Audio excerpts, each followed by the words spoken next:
السلام علیکم ورحمۃ اللہ وبرکاتہ۔ دوستو، ابھی میں 8-9 سالوں سے عربی پڑھا رہا ہوں اور الحمدللہ عربی میں ٹھیک ٹھاک صلاحیت ہے۔ تو جیسا کہ میرا اندازہ ہے، ابتدائی بچوں کو عربی پڑھانا بڑا آسان ہوتا ہے۔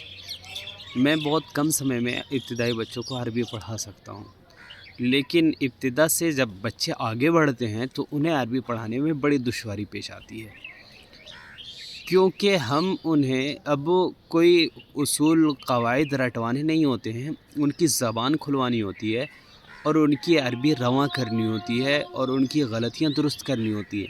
اب آپ روز تمرین دیں گے، انشاء دیں گے تو کہاں تک یہ کام بن پائے گا؟ تو اس کے لیے کچھ دوسری اسٹریٹجی اختیار کرنی پڑتی ہے، اور میرے خیال سے بڑے بچوں کو پڑھانا بہت مشکل ہے، متوسط درجے کے بچوں کو پڑھانا بہت مشکل ہے۔ اس کے لیے ہمارے پاس صرف ایک ہی طریقہ ہے کہ وہ بچے خود سے مطالعہ شروع کر دیں، اور مطالعے کے لیے بہت ساری کتابیں آتی ہیں۔ جیسے کہ ہم نے اب تک جو بچوں کو پڑھایا ہے ان میں سب سے اچھی کتابیں جو ہمیں بہت پیاری لگیں، ان میں سے چھوٹی چھوٹی کتابوں کا میں نام لوں گا۔ سب سے آسان زبان کے لیے حکایہ و الف حکایہ ایک کتاب تھی، حکایہ و الف کتایہ۔ میں اسکرین شاٹ پہ یہاں پہ اسکرین پہ لگا دوں گا، آپ اسے دیکھ لیجیے گا۔ یہ کتاب آپ نیٹ سے ڈاؤن لوڈ کر کے پڑھ سکتے ہیں، بہت زبردست کتاب ہے، بالکل ایک ایک پیراگراف اور ایک ایک صفحے کی کہانیاں ہیں۔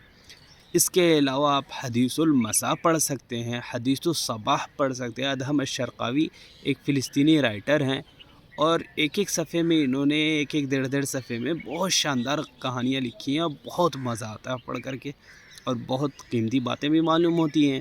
اور سب سے بڑی بات یہ ہے کہ ہم کوئی ہندوستانی کی عربی نہیں پڑھ رہے ہیں، بلکہ زبان دان کی عربی پڑھ رہے ہیں، تو مزہ آتا ہے۔ تو حدیث الصباح اور حدیث المساء یہ اسکرین پہ، اور اسی طریقے سے اور بھی کتابیں ہیں۔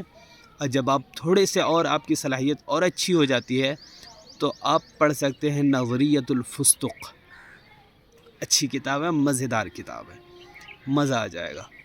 اور عربی زبان کے ساتھ ساتھ آپ کو بہت ساری قیمتی معلومات بھی ملیں گی۔ اچھا، ایک اور کتاب ہے اسی طرز کی، نظریۃ الفستق۔ ہم نے ایک صاحب کو میں عربی سکھا رہا تھا، وہ بڑے مفتی صاحب تھے، بڑے موقر آدمی تھے، تو انہوں نے حدیث الصباح، حدیث المساء وغیرہ کتابیں دیکھی تو بولی اللہ اکبر، اس طرز کی تو اردو زبان میں کتابیں ہیں ہی نہیں، بہت شاندار کتاب، شاہکار کتاب۔ ان کی خواہش ہوئی کہ وہ اس کتاب کو ٹرانسلیٹ کر دیں، لیکن وقت درکار ہے، اور جہد بھی، محنت بھی، اور بہت ساری چیزیں ضرورت پڑتی ہیں کسی کام کو ریگولر کرنے کے لیے۔ خیر، تو اور ایک کتاب تھی فاتتنی صلاح، اسلام جمال مصری کی۔ انہوں نے یہ کتاب مجھے ترجمہ کرنے کے لیے دیا تھا، لیکن میں تو وقت نہیں نکال پاتا ہوں، نہیں کر پا رہا۔ اچھا، اور اسی طریقے سے ایک کتاب میں بھول گیا، اگر کسی کی عربی بڑی اچھی ہو چکی ہے، ٹھیک ٹھاک ہو چکی ہے، تو اپنی عربی برقرار رکھنے کے لیے اور اس کو مزید اس میں جلا و ثقل پیدا کرنے کے لیے عائض القرنی کی لا تحزن پڑھ سکتے ہیں۔ اور اسی طریقے سے وہ چھوٹے چھوٹے پیراگراف ہوتے ہیں یار، بڑا مزہ آتا ہے، لاجواب چیز ہے وہ تو پڑھنی ہی چاہیے۔ اور اسی طریقے سے اور کیا پڑھنا چاہیے، اور بھی میں باتیں آپ کو شیئر کروں گا، فی الحال کے لیے اتنا ہی۔ آپ ان میں جو کتاب آپ کو اچھی لگے آپ اسے ڈاؤن لوڈ کیجئے اور پھر ہمیں اطلاع کیجئے۔ ہو سکتا ہے میں لنک سب کی ڈسکرپشن میں ڈال دوں گا، آپ کو جو آسان لگے وہ آپ اسے ڈاؤن لوڈ کیجئے اور استعمال کیجئے۔ خدا حافظ۔